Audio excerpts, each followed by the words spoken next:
Hi students, welcome to PK IT technology. మరి last సెషన్లో computer system and black డయాగ్రామ్లో మేజర్గా 2 components ఉంటాయని discuss చేసుకున్నాం. మరి అందులో భాగంగా హార్డ్వేర్ గురించి నేను కంప్లీట్గా 5 పార్ట్స్ ఉంటాయని కంప్లీట్గా డిస్కస్ చేయడం జరిగింది. మరి ఈరోజు సెషన్లో అనదర్ కాంపోనెంట్ కంప్యూటర్ సాఫ్ట్వేర్ గురించి డిస్కస్ చేసుకోవడం జరుగుతుంది. మరి కంప్యూటర్ సాఫ్ట్వేర్ గురించి డెఫినేషన్ చూద్దాం. First, software is a set of programs which is designed to perform a well-defined function. A program is a sequential instructions written to solve a particular problem. Software అనేది ఒక సాఫ్ట్వేర్లో ఎన్నో programmes ఉంటాయి. ఎన్నో set of ప్రోగ్రామ్స్ని కలుపుకుంటేనే ఒక software అనేది తయారవుతుంది. Which is designed to perform a well defined a function. Software అనేది ఏదైనా ఫంక్షన్ని డిఫైన్ చేయడానికి సాఫ్ట్వేర్ అనేది ఉపయోగపడుతుంది. తర్వాత, a program is a sequential instructions written to solve a particular problem. మనకి ఏదైనా ప్రాబ్లమ్ని సాల్వ్ చేయడానికి సాఫ్ట్వేర్ అనేది యూస్ చేస్తాం అనమాట. ఏ ప్రోగ్రామ్ ఈ sequential instructions written to solve a particular problem. మనకి ఏదైనా ప్రాబ్లమ్ని సాల్వ్ చేసుకోవడానికి ఒక ప్రోగ్రామ్ అనేది రాస్తాం. ఆ ప్రోగ్రామ్ ఎలా రాస్తాం? సీక్వెన్షియల్గా రాస్తాం అనమాట. సీక్వెన్షియల్గా ఇన్స్ట్రక్షన్స్ ఇస్తే write to solve the particular problem. మనకు ఆ ప్రాబ్లమ్ని సాల్వ్ చేస్తుంది ఏంది? సాఫ్ట్వేర్. మరి అదేవిధంగా computer software is divided into broad categories. Computer సాఫ్ట్వేర్లో కూడా మేజర్గా 2 కేటగిరీస్ ఉంటాయి. One is software system, another one is application software. System software and another one is application software. So మన computer software divided into 2 broad categories. ఇందులో కూడా 2 categories ఉంటాయని చెప్పాం కదా. అదే, ఒకటి system software, 2 application software. System software manage the computer resource. Its provide the interface between the hardware and the user but does nothing the directly serve the user needs. అంటే system software అనేది డైరెక్ట్గా యూజర్కి మరియు హార్డ్వేర్కి మధ్య serve చేయడానికి డైరెక్ట్గా serve చేస్తుంది అనమాట. యూజర్కి ఏదైనా కావాలంటే అది డైరెక్ట్గా యూజర్కి సర్వ్ చేస్తుంది సిస్టమ్ సాఫ్ట్వేర్. అంటే సిస్టమ్ సాఫ్ట్వేర్ అంటే nothing but A OS, operating systems like Windows,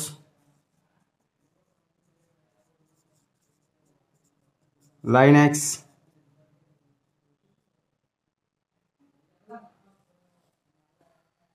Android, ఇవన్నీ ఓఎస్లు అనమాట. ఇవన్నీ ఏం చేస్తుంది?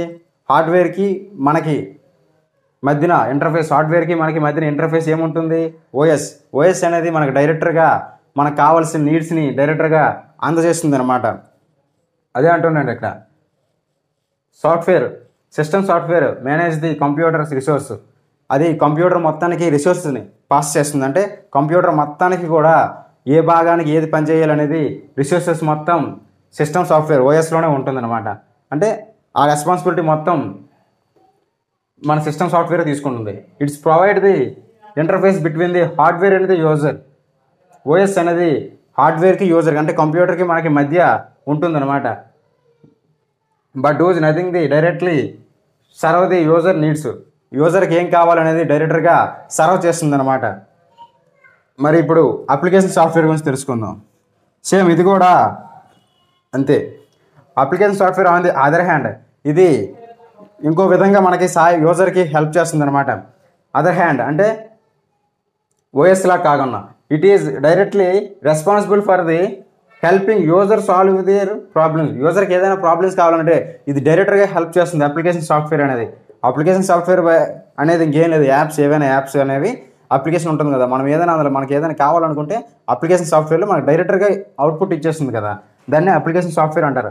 అంటే ఇప్పుడు సపోజ్ ఏదైనా యాప్ తీసుకోండి, వాట్సాప్ తీసుకొని మనం ఏదైనా మెసేజ్ పాస్ చేయాలంటే అవతల డైరెక్టర్ పాస్ చేసేస్తుంది. ఇంక మధ్యన ఏ మీడియేటర్ గట్రా ఏమి ఉండదు అనమాట.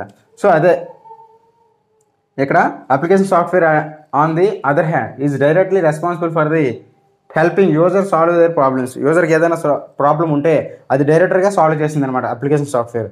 సో మరి ఈ అప్లికేషన్ సాఫ్ట్వేర్లో కూడా సిస్టమ్ సాఫ్ట్వేర్లో కూడా అండ్ అప్లికేషన్ సాఫ్ట్వేర్లో కూడా కొన్ని సబ్ టాపిక్స్ ఉన్నాయి. అవేంటో కూడా ఈరోజు డిస్కస్ చేద్దాం. ఓకేనా? సాఫ్ట్వేర్లో 2 కేటగిరీస్ ఉంటాయని చెప్పుకున్నాం కదా. ఒకటి సిస్టమ్ సాఫ్ట్వేర్, 2 అప్లికేషన్ సాఫ్ట్వేర్. మరి సిస్టమ్ సాఫ్ట్వేర్లో కూడా కొన్ని కేటగిరీస్ ఉంటాయి. ఏంటది?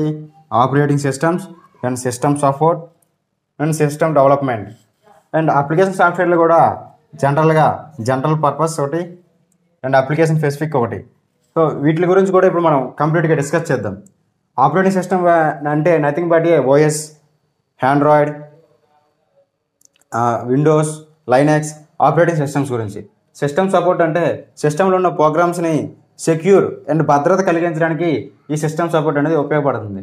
సిస్టమ్ డెవలప్మెంట్ అంటే భాషని మనం రాసే ప్రోగ్రామింగ్ లాంగ్వేజ్ని సిస్టమ్కి అర్థమయ్యే భాషలో కన్వర్ట్ చేయడానికి ఈ సిస్టమ్ డెవలప్మెంట్ అనేది యూజ్ అవుతుంది. మరి అప్లికేషన్ సాఫ్ట్వేర్ అనేది జనరల్ పర్పస్, సో యూజర్కి యూజ్ అయ్యేది అనమాట. అండ్ అప్లికేషన్స్ స్పెసిఫిక్ అంటే అప్లికేషన్లో ఏమైనా స్పెషలైజేషన్స్ ఏంటంటే ఉంటాయి. అప్లికేషన్ స్పెసిఫిక్ గురించి కూడా క్లియర్గా మన డెఫినేషన్స్ రూపంలో తెలుసుకుందాం. ఇప్పుడు మనం సిస్టమ్ సాఫ్ట్వేర్ గురించి కంప్లీట్గా ఫుల్ డెఫినేషన్స్తో తెలుసుకుందాం. మరి సిస్టమ్ సాఫ్ట్వేర్ గురించి తెలుసుకుందాం. ఇది సాఫ్ట్వేర్లో మొదటి భాగం అన్నమాట. అందులో ఫస్ట్ కేటగిరీలో సిస్టమ్ సాఫ్ట్వేర్లో 3 కేటగిరీస్ ఇందులో కూడా ఉంటాయని చెప్పుకున్నాం కదా. ఒకటి operating system, 2 system supporting software, 3 software development software. మరి అందులో ఫస్ట్ భాగంకి వచ్చేసరికల్లా ఆపరేటింగ్ సిస్టమ్. ఈ ఆపరేటింగ్ సిస్టమ్ అంటే మనకు గుర్తొచ్చేవి మన మొబైల్లో కానీ, మన మొబైల్ వాడాలన్నా, సిస్టమ్ వాడాలన్నా, ల్యాప్టాప్ వాడాలన్నా ఒక ఆపరేటింగ్ సిస్టమ్ అనేది అవసరం. అది ఏంటంటే మనకి తెలిసిన ఆపరేటింగ్ సిస్టమ్స్ ఏంటి? Windows, Linux, Mac, BlackBerry and iPhone operating systems. So ఇవన్నీ మనకి ఏ విధంగా ఉపయోగపడతాయి? సిస్టానికి కంప్యూటర్కి మనకి కమ్యూనికేట్ చేసుకోవడానికి ఈ ఓఎస్ అనేది ఉపయోగపడుతుంది. సో అది ఏ విధంగా ఉపయోగపడుతుందో చూద్దాం. The operating system provides the service such as a user. మనకి ఈ ఆపరేటింగ్ సిస్టమ్ అనేది యూజర్కి ఒక సర్వీస్ ప్రొవైడ్ చేస్తుంది. ఏ సర్వీస్ అంట? Interface, files and the database access. So డేటాబేస్లో ఉన్న ఫైల్స్ కానీ డేటాబేస్ని మనం యూజ్ చేసుకోవడానికి యూజర్కి ఓఎస్ అనేది ఉపయోగపడుతుంది. ఇంకా ఏ విధంగా? Interface to communicate the system. మన సిస్టమ్తో కమ్యూనికేట్ అవ్వడానికి ఈ ఓఎస్ అనేది ఉపయోగపడుతుంది. ఏంటి? విండోస్ కానీ, లైనక్స్ కానీ, మ్యాక్ కానీ, ఐఓ కానీ ఇవి ఓఎస్తో సిస్టమ్తో మనం ఏ విధంగా కమ్యూనికేట్ అవ్వాలనేది ఈ ఓఎస్ అనేది డిసైడ్ చేస్తుంది అనమాట. మనం ఇచ్చే ఇన్స్ట్రక్షన్స్ హై లెవెల్ ఇన్స్ట్రక్షన్స్, అవి మిషన్ లెవెల్ ఇన్స్ట్రక్షన్స్కి కన్వర్ట్ చేసుకొని కంప్యూటర్కి అర్థం చేసుకునే లాంగ్వేజ్లో ట్రాన్స్ఫార్మ్ చేస్తుంది. సో కంప్యూటర్ ఇచ్చే ఇన్స్ట్రక్షన్స్ అన్ని అవుట్పుట్ అన్ని లో లెవెల్ అంటే మిషన్ లెవెల్ లాంగ్వేజ్, అది మనకు అర్థం కాదు. సో ఆ లాంగ్వేజ్ని మనకు హై లెవెల్లో కన్వర్ట్ చేస్తుంది ఈ ఓఎస్. సో ఓఎస్ అనేది కమ్యూనికేషన్ సిస్టమ్గా యూజ్ అవుతుంది, కమ్యూనికేషన్ చేసుకోవడానికి యూజ్ అవుతుంది. ఒక ట్రాన్స్ఫార్మర్గా ఓఎస్ అనేది ఉపయోగపడుతుంది. అదేవిధంగా సెకండ్ వన్ వచ్చేసరికి system support software. System support software అంటే ఇంకేం లేదండి. System support software provides system utilities and the other hand and operating service. మరి సిస్టమ్ సపోర్ట్ సర్వీస్ ప్రొవైడ్స్ ఏం చేస్తుంది? అదర్ హ్యాండ్ ఆపరేటింగ్ సిస్టమ్స్ని కూడా ప్రొవైడ్ చేస్తుంది. ఏంటంటే example, system utilities others short programs and desk formula programs. Operating service consist of programs that performs a statistics for the operating staff and the security monitors to protect the system and the data. పేర్లోనే ఉంది, మనకి డెఫినేషన్లో కాదు, పేర్లోనే ఉంది. ఏంటి? Support సాఫ్ట్వేరింగ్, system support software మన సిస్టంలో ఉన్న డేటాని, ఫైల్స్ని, ప్రోగ్రామ్స్ని support చేస్తుంది అనమాట ఈ సిస్టమ్ సపోర్టింగ్ సాఫ్ట్వేర్. ఇదే కానీ లేకపోతే మనకు ఓఎస్ కరెక్ట్గా మన సిస్టమ్ సపోర్టింగ్ లేకపోతే మన డేటా లీక్ అయిపోద్ది అనమాట. డేటా లీక్ అయితే ఏమవుద్ది? మనలో ఉన్న ఫైల్స్ కానీ డేటా కానీ వేరే వాళ్ళు యాక్సెస్ చేసుకుంటారు. దానివల్ల చాలా ఇల్లీగల్ ప్రాబ్లమ్స్ అవుతాయి. సో అందుకే సెక్యూరిటీ ప్రొవైడ్ చేస్తుంది అండ్ ఫైల్స్ని కానీ, డేటాబేస్ని కానీ, డేటాని కానీ ప్రొటెక్ట్ చేస్తుంది అనమాట ఈ సిస్టమ్ సపోర్టింగ్ సాఫ్ట్వేర్. సో డెఫినేషన్లోనే ఉందన్నమాట. తర్వాత the system development software. System development software అని తెలియదు, మనం చెప్పినట్టు ఇక్కడ కమ్యూనికేషన్ చెప్పాం కదా. సో మనం ఇచ్చే ఇన్స్ట్రక్షన్స్ని హై లెవెల్ ఇన్స్ట్రక్షన్స్ ఉంటాయి మనం ఇచ్చే ఇన్స్ట్రక్షన్స్ అన్ని. సో అవి మిషన్కి అర్థం కాదు, అయితే కంప్యూటర్కి అర్థం కాదు. కంప్యూటర్కి అర్థం కావి అయ్యేవి ఏంటి, లో లెవెల్ ఇన్స్ట్రక్షన్స్ అంటే machine language, zeros and ones. So మనం ఇచ్చే హై లెవెల్ ఇన్స్ట్రక్షన్ని ట్రాన్స్లేట్ చేస్తుంది లో లెవెల్ ఇన్స్ట్రక్షన్లోకి, మిషన్ లెవెల్ ఇన్స్ట్రక్షన్స్లోకి. అలాగే లో లెవెల్ ఇన్స్ట్రక్షన్స్ని, మిషన్ లెవెల్ ఇన్స్ట్రక్షన్స్ అవుట్పుట్స్ని అన్ని హై లెవెల్లోకి ట్రాన్స్లేట్ చేస్తుంది అనమాట. So the system development software includes the language translator that convert programs into the machine language for the execution.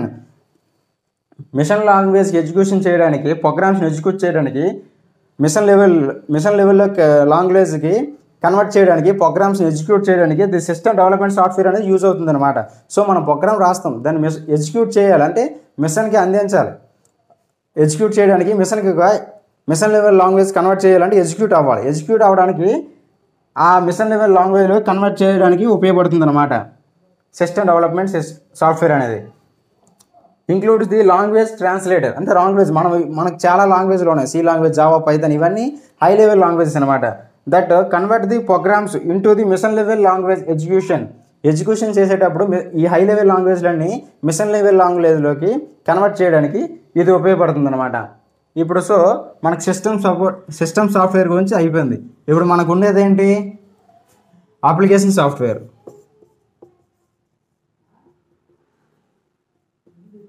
So application సాఫ్ట్వేర్లో కూడా రెండు ఉంటాయి, జనరల్ పర్పస్ ఒకటి, అప్లికేషన్ పర్పస్ ఒకటి. సో ఇప్పుడు ఆ రెండింటి గురించి కూడా మనం క్లియర్గా డిస్కస్ చేసుకుందాం. అప్లికేషన్ సాఫ్ట్వేర్ గురించి తెలుసుకుందాం. అప్లికేషన్ సాఫ్ట్వేర్లో కూడా జనరల్గా 2 ఉంటాయి కేటగిరీస్. ఒకటి general purpose software, 2 application specific software. మరి జనరల్ పర్పస్ సాఫ్ట్వేర్ గురించి తెలుసుకుందాం. General purpose software is purchased from A software developer. General purpose కొన్ని పర్చేస్ చేసుకుంటుంది, ఎక్కడి నుంచి, సాఫ్ట్వేర్ డెవలపర్ నుంచి. ఏంటంటే and can be used for the more than 1 applications. మనం ఏదైనా ఒకదానికన్నా ఎక్కువ అప్లికేషన్స్ ఏదైనా చేయాలంటే సాఫ్ట్వేర్ డెవలపర్ నుంచి కొన్ని అప్లికేషన్స్ కొనుక్కుంటాం ఏదైనా ఎక్కువ పనులు చేయడానికి, జనరల్ పర్పస్ కోసం. ఇప్పుడు నెట్ సెంటర్లో ఓడతారు చూడండి, అవి జనరల్ పర్పస్ కోసం కొనేవి, మైక్రోసాఫ్ట్లో అవన్నీ కొనుక్కునేవి సాఫ్ట్వేర్ డెవలపర్ నుంచి కొనుక్కుంటారు అనమాట. ఎగ్జాంపుల్ ఇంక్లూడ్ వర్డ్ ప్రెస్లో కూడా ఒకదానికన్నా ఎక్కువ పనులు చేయొచ్చు. అండ్ డేటాబేస్ మేనేజ్మెంట్ సిస్టమ్ అనేది అన్నింటికి ఉపయోగపడుతుంది. ఒక సంస్థ, అది ఒక సంస్థ అనమాట. ఆ సంస్థ ఏం చేస్తుంది, దానికి ఉన్న ఆర్గనైజేషన్ డివైడ్ చేసుకుంటుంది అనమాట, అందరికీ ఈక్వల్గా వర్క్ని డివైడ్ చేస్తుంది. And computer aided designing system. So aided designing system గురించి కూడా వాటిని కూడా పర్చేస్ చేసుకుంటుంది చాలా డిజైన్ చేయడానికి. And they are the labelled general purpose because they can solve variety of the used computing problems. ఏదైనా యూజర్స్కి చాలా కామన్ ప్రాబ్లమ్స్ని అన్ని సాల్వ్ చేసుకోవడానికి జనరల్ పర్పస్ సాఫ్ట్వేర్ని యూజ్ చేస్తారనమాట.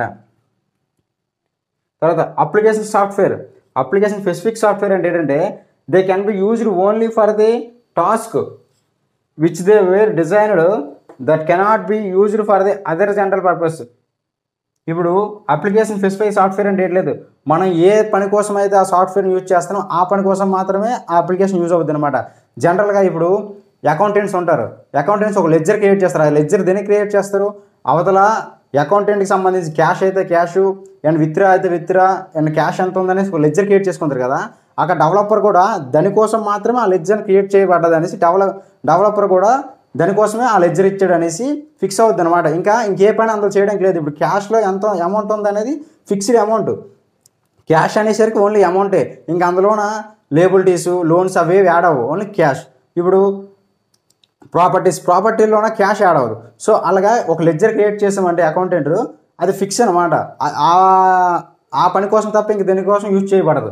ఇక్కడ కూడా అంతే, ఏదైనా ఒక టాస్క్ కోసం ఒక ప్రోగ్రామ్ క్రియేట్ చేస్తే ఆ ప్రోగ్రామ్ దానికే ఇంక దేనికి యూజ్ అవ్వదు అనమాట. అప్లికేషన్ సాఫ్ట్వేర్ ఇప్పుడు వాట్సాప్ ఉంది, వాట్సాప్లో ఫేస్బుక్ వాడలేం కదా, ఒక అప్లికేషన్ వాట్సాపే ఉంది, వాట్సాప్లో వాట్సాప్ మాత్రం వాడగలం, ఫేస్బుక్ మాత్రం వాడగలం. సో అదనమాట. ఇప్పుడు జనరల్గా ఇప్పుడు మన సి లాంగ్వేజ్లో ఉన్నాం కాబట్టి మీకు పాయింట్ చెప్తాను, నోట్ పాయింట్ ఏంటంటే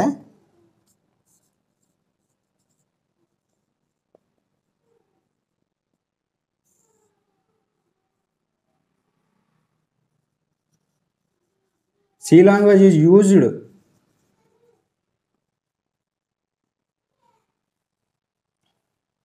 రైట్ బోత్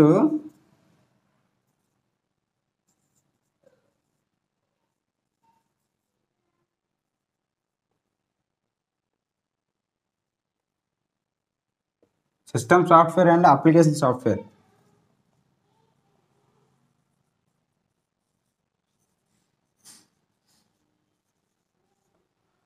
మన సి లాంగ్వేజ్ని సిస్టమ్ సాఫ్ట్వేర్లోనే యూజ్ చేస్తారు అండ్ అప్లికేషన్ సాఫ్ట్వేర్లో కూడా యూజ్ చేస్తారు. అందుకే సి లాంగ్వేజ్ని లో లెవెల్ లాంగ్వేజ్ అన్నది, హై లెవెల్ లాంగ్వేజ్ అన్నారు.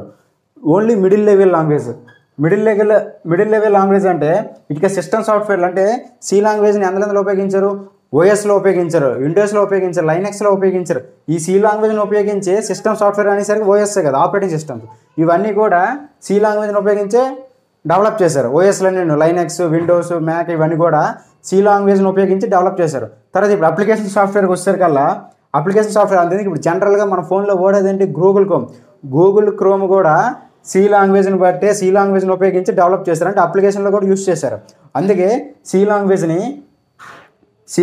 Is used to write both system software and application software. అందుకే సి లాంగ్వేజ్ని హై లెవెల్ లాంగ్వేజ్ అన్నది, లో లెవెల్ లాంగ్వేజ్ అన్నది, ఓన్లీ మిడిల్ లెవెల్ లాంగ్వేజ్, రెండింటికి ఉపయోగపడుతుంది. So thank you. మీకు ఇంతవరకు కూడా సి లాంగ్వేజ్ ఫండమెంటల్ చాప్టర్లో first topic computer system and block diagram మొత్తం కంప్లీట్ అయ్యింది.